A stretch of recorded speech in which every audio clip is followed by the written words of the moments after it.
guys, so thanks for joining us here at another Friday Night Magic tournament from Lost Legion Games and Comics in South Charleston, West Virginia. We're starting on round 2 tonight.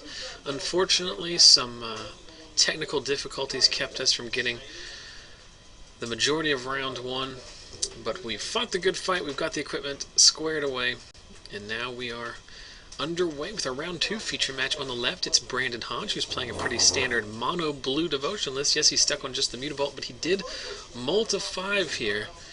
And that one is over even before it starts. The mulligan getting the better of Brandon. That's always unfortunate, but part of the game. His opponent, stream regular Garrett Meadows, who's playing black-red devotion. It's basically a mono-black devotion deck that we're used to with your usual heavy hitters like Pack Rat, Thoughtseize, and Gray Merchant. But he's splashing for some interesting red cards, mostly in the main deck to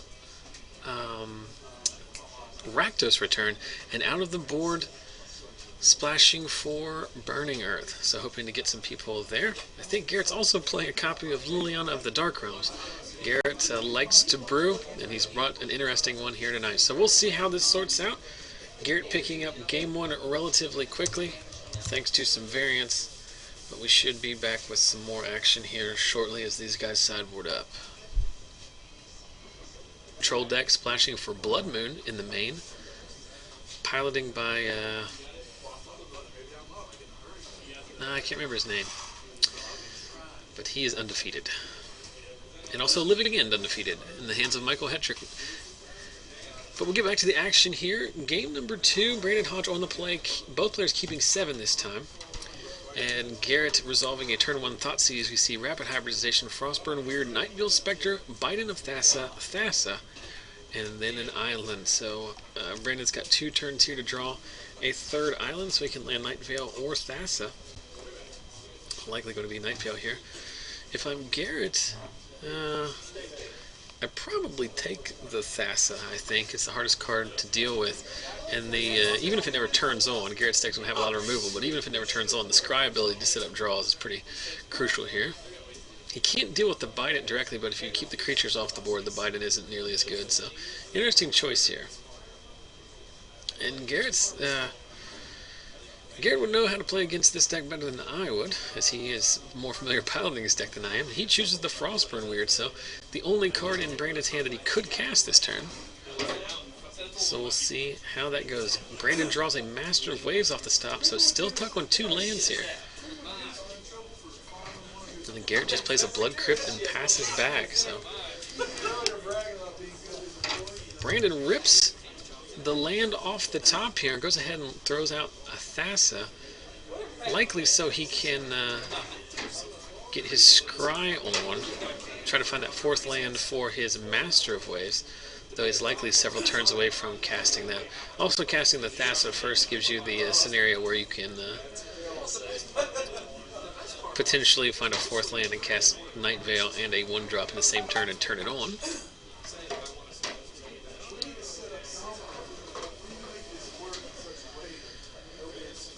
So there's the Nightveil that we knew about. Garrett goes right up to 5 mana and plays a Desecration Demon. I'm sorry, 4 mana, as I misread the Underworld connections on one of his swamps for a 5th land. So Demon in play here, so now Brandon's going to want to try and find a 4th land for his Master would be the ideal situation.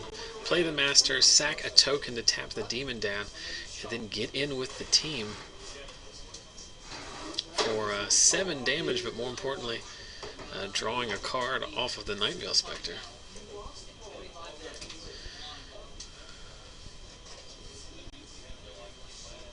So there is the 4th land. So he does have that line open to him. He also has a Rapid Hybridization. You might want to use that. And that is in fact what he's going to do. That clears the way for his Spectre through the air.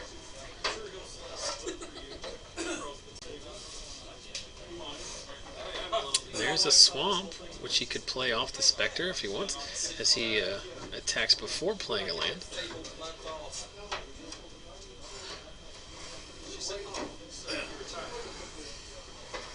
He's also drawn a Jace Architect of Thought, so his hand is pretty saucy here. Bident, Master, and Jace AOT. He does play the Swamp off the Night Veil, so effective card advantage there. And then just passes the turn back with 3 mana open.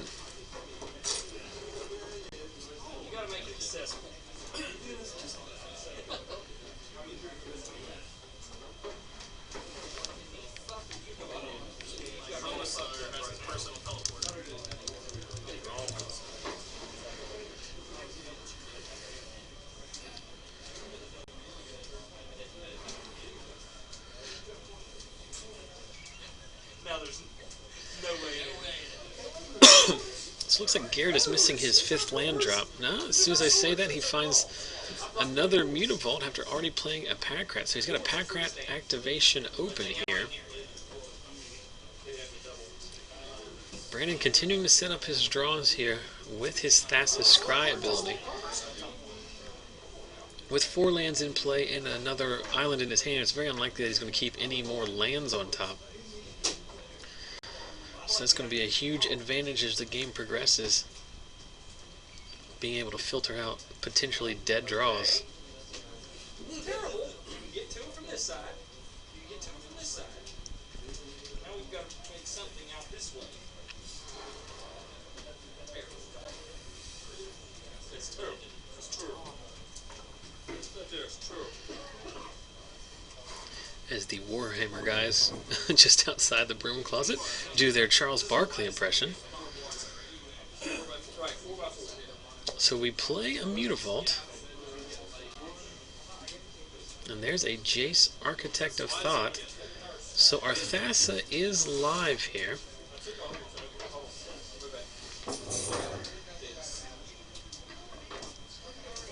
Be interested to see what Brandon chooses to do with this Jace here. At this point, I think he might just be better served to kick it up to 5.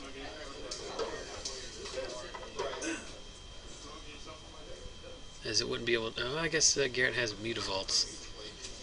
So drawing cards here probably is a little bit risky. We can make a rat at end of turn and then load up 2 Mutavaults and get in for 12 potentially.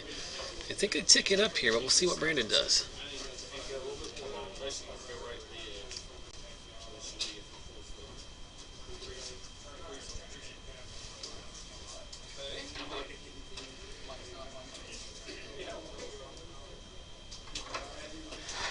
So Brandon decides to draw 3 cards, or the mini-factor fiction I should say. So we've got Master of Waves, Bident, and Frostburn Weird.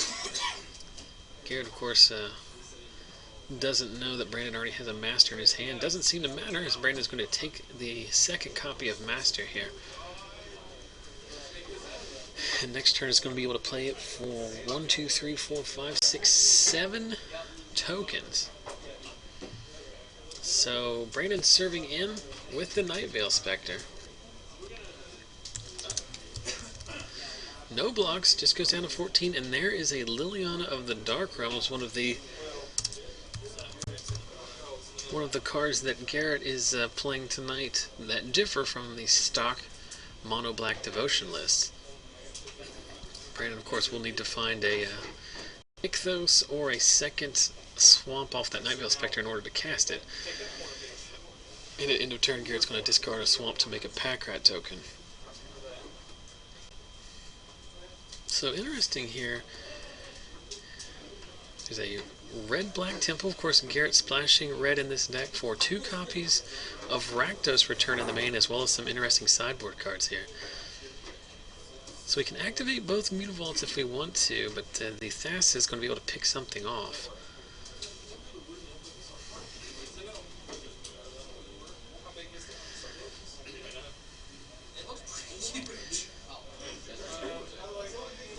Garrett's going to Thought Seize Brandon and sees the bad news, not 1 but 2 copies of Master of Waves. So depending on what Garrett's hand is here, you either take a Master or the Bident. If you have some form of removal, then you might be tempted to take the Bident here. But Master will simply win this game if left untouched.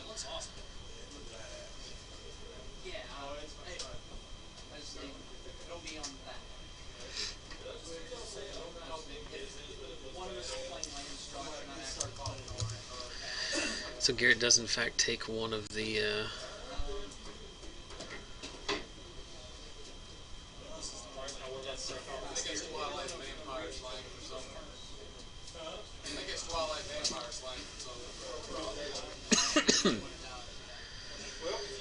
and then just pass. And Brandon thought that Garrett was done for the turn, but Garrett's slowing him down as he might have an attack here. If we load up both Mutavaults, and just attack Brandon, we can get in. We're going to lose a Pack Rat, but you're going to get in for 1, 2, 3, 4, 5, 6, 7, 8, 9, 10, 11. So that line of attack will get will attack for 11. Because with no blue mana up, there's no chance of rapid hybridization, no cyclonic rift, and no extra mana to activate the Mutavault. So Brandon can block one of these with his Thassa, which most certainly will be the Pack Rat.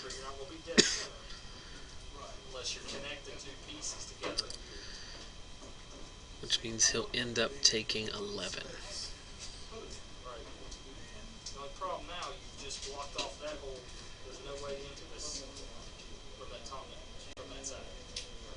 Us to come in from the side.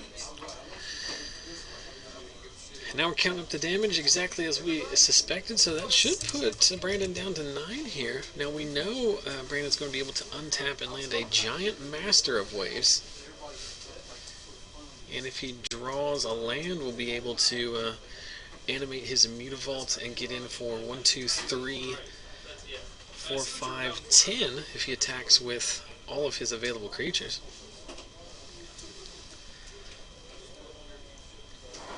This one is tricky here. He does find a land. So we can cast a Master, make 7 elemental tokens, activate our Mutavault, attack in with it, now a 3/2 because of Master, the Thassa, and the Nightveil Spectre. But that line of play does also leave Brandon dead to a removal spell on the subsequent Master. I mean, where are you going to go from here? We all know that off the table's not like, it's not like we don't have imagination seeing us how we're playing. Win, lose, or draw, though, Brandon does have the better sleeves. So we're going to bin our... Very interesting. So we bin our Jace for another mini Fact of Fiction. The split is Tidebinder Mage versus Cloudfin Raptor and a replacement Jace. I guess we take the Tidebinder here, lock down the Frog Lizard, then cast a Master of Waves here. You're not going to be able to attack with your Mutavault, but at this point I don't really think that's any good anyway, because we can't kill Garrett outright here. We just need to try and survive and let that remaining Master get through.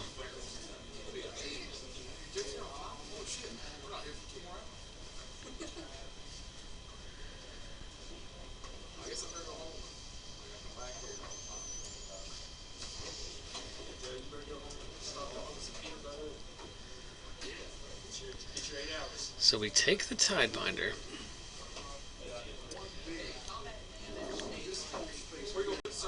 which I'm sure we're now going to cast.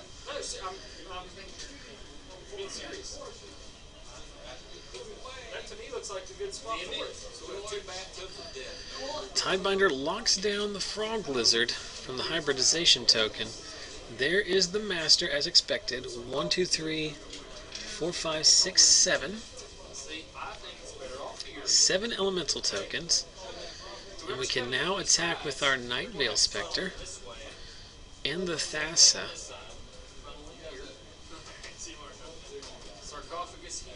Well, we might just attack with the Nightveil Spectre. That way, if the Master gets killed, we're not dead on board here. There's a Hero's Downfall off the Nightveil Spectre. We do take 7 total. Garrett down to 5 here. A lot of ways this game could go. Brandon at 9.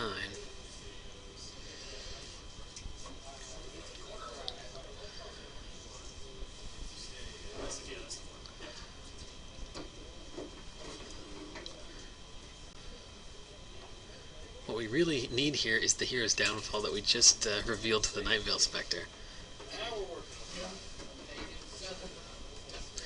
Even that I don't know if it's. Even that I don't think is any good. The Frog Lizard should be tapped, so if he goes to attack for that, I'll make sure that we sort that out.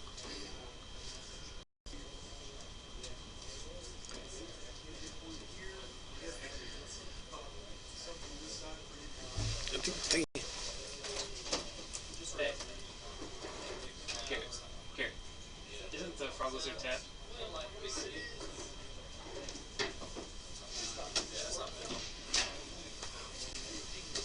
Alright, we squared it away there. Just serving in with one Pack Rat token.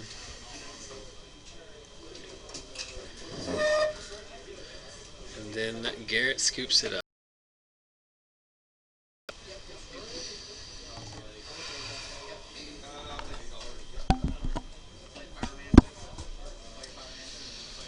So both players keep their opening 7, and Garrett leads off with a Thoughtseize revealing Jace, Frostburn Weird, Tidebinder Mage, Cyclonic Rift, Night Veil Spectre, Cloudfin Raptor, and one Island. So I guess we take the Cloudfin Raptor here, unless Garrett has a removal spell for it. Somewhat irrelevant, actually. What are we most scared of here? I guess the Night Veil Spectre or the Jace. Maybe the Frostburn Weird makes attacking difficult.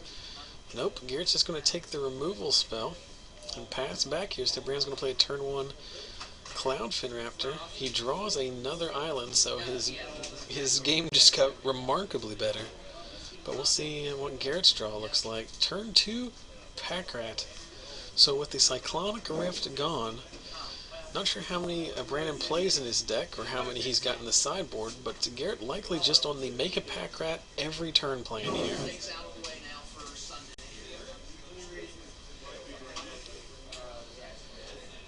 So there's a Tidebinder Mage that we already knew about. And we serve in here with the Cloudfin Raptor. And Garrett just plays land and passes back, sitting on a Pack Rat activation. So it's just a question of whether or not Garrett's going to be able to race Brandon's board here. Serving in now for 2 after our Frostburn Weird evolves his Cloudfin Raptor yet again.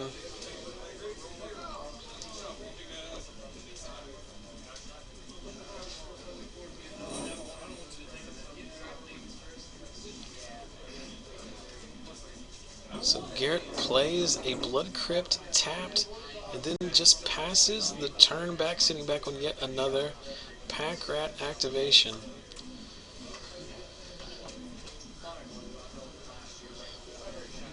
So there is the third land from Brandon, drawing well off the top of his deck to get to both 2 and 3 mana when it matters. We know he has a Night Veil Spectre in his hand that's going to add to his Air Force. It will not evolve the Cloudfin Raptor at this point, but it will still help him race what's turning into a formidable army of Pack Rats. We're going to make another one at end of turn. We have a Mutavault on board. If Garrett can find a 5th land, he'll be able to make a token and activate his Mutavault, and then swing in with 5/5 Pack Rats.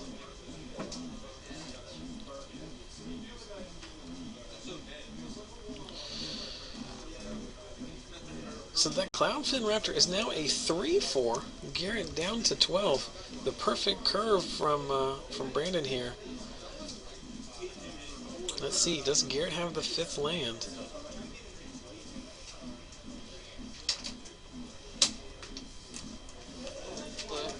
So we're joined by Nick Reed. Nick, how you doing in tonight's tournament? 1-1. So you won round 1 with American Control and lost to what? Red Union Division. Red? That's my Alec. Oh, you're playing Alec. Yeah. Is he back to his old deck? No, it's more focused on red. So not Colossal Gruul combo deck, it's mono red, splashing green for something? Xenagos. Well, you're joining us here in game number 3. Garrett's on the play. He played a turn 2 Pack Rat, and he has made a Pack Rat token every turn. That's how you play it. That's how you play it. He's serving in here with a 2 pack rats. He has an activation and a Mutavault up, so those pack rats could potentially be 5/5s. They will be 5/5s, as Brandon has no recourse to hybridize or cyclonic rift them. Maybe 4/4s. You don't know this one. Well, there's already 2 in play. 2 tokens in a pack rat in play, a Mutavault, and then he can make a 4th pack rat. So it's hiding. It's hiding from you. It's not a swamp, that's a Mutavault. You learn something new every day, Nick. Yeah, I know. I did a bad trade once with a Meadows. Traded for Meadows for Clone and Hodge. How'd that go? Not too well. Not too good. They're like $40 now. Woulda, coulda, shoulda. Keep you up at night, but who cares? It's just cardboard. So if I'm Brandon here, I don't know what I do actually. I don't think you block. If I'm Garrett, if I don't have a Hero's Downfall, I for sure make another one, but he does not. Does that mean you have a Hero's Downfall? Or does that just mean he's hoping Brandon makes some kind of mistake here? So he does swing in for 8 as he activates his Mutavault. So he can make another token, and then they will be 4/4s this turn. I'm thinking if I'm Brandon, I don't think I block. Well, I don't know. You can argue for blocking with the Tidebinder Mage. Yeah, he doesn't do anything now at this point. Yeah, well, and also, like, wow. Just serving in with the Cloudfin Raptor. The Cloudfin Raptor has done all of the damage so far. There's the Nightveil Spectre that we knew about from we knew that from a turn 1 Thoughtseize. Garrett goes down to 1 card left in hand. 4 pack rats up. Serves in with everybody here. He has to block at least 2 of them, right? Yeah. Because they can go up to... No, he has to block 3 of them because they can go up to 6s. Oh, wow. Yeah. Gosh, it's terrifying. Garrett has played a game of Magic in which he has played 4 lands and cast a 2-drop on turn 2 and resolved no other spells. Might win. And he's... Well, whether he wins or loses, he's definitely in the driver's seat currently. Yeah. What Brandon needs is a Cyclonic Rift, and you'll see that's one that was discarded by a turn 1 Thoughtseize. Garrett knew exactly what his strategy was in this game. And took that Cyclonic Rift, passed up a Jace, passed up the Nightveil Spectre. He knew this is how he was going to win that game. Oh my! 1, 2, 3, 4, 5, 6. So puts Brandon down to 2. More importantly, puts Garrett up to 15. And I can't imagine. You would need another Cyclonic Rift in hand. And what, like a Nykthos here? To make 1, 2, 3, 4, 5. You still wouldn't have enough. Yeah, there's nothing. There's nothing. Nothing to be done here. So Garrett's going to steal this one, having resolved only a Thoughtseize, a Pack Rat, and a Grey Merchant. I don't think. Is there anything? I mean, he might be able to live one more turn. You can play a 2-drop. You can leave your Mutavault up. You can block 3. That's not even going to be good enough because every creature... Has to be locked. Every creature is lethal because Yeah. he's at 2. Sometimes it's just not meant to be. Well, I guess a Master of Waves is good here. I don't know if that's... Yeah, it's been happening all night.